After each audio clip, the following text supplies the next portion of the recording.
I vote yes.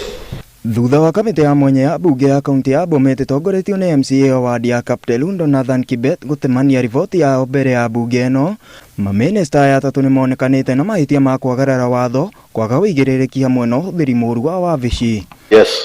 Kamĩtĩ ĩno ĩrĩa yathondekirwo gũthuthuria atatũ aya arĩa nĩ mĩnĩsta wa barabara Eric Kipkoech, wa ũruti wa wĩra wa mũingĩ na motungata ma mwanya Joseph Kipngetich hamwe na mĩnĩsta wa ũkinyanĩria na kĩgĩna Andrew Sigei ĩmanyitĩte na mahĩtia maya mothe, ũndũ ũrĩa ũkindĩrĩtwo nĩ bunge ĩno.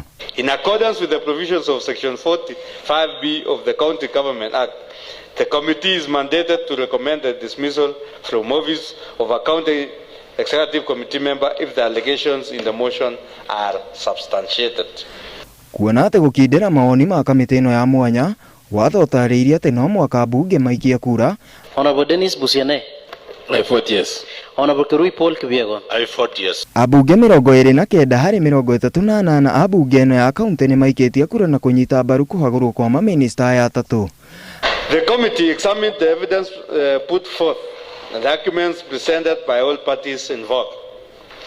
The committee was guided by the constitutional imperatives enshrined in Kenya's legal framework, including principles of fair hearing, fair administrative action, natural justice, good governance, and the overarching consideration of public interest in the matter.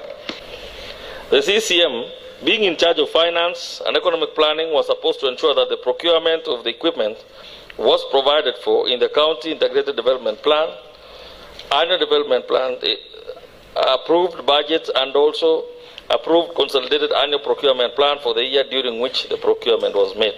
Atatũ aya mahagũrĩtwo thutha wa ndereti ya kũmahagũra kwambĩkwo bunge-inĩ ĩno mweri mũhĩtũku nĩ MCA ũmwe. Ngĩribotera Inooro TV rĩtwa rĩakwa nĩ Mũhĩa Wanyoike.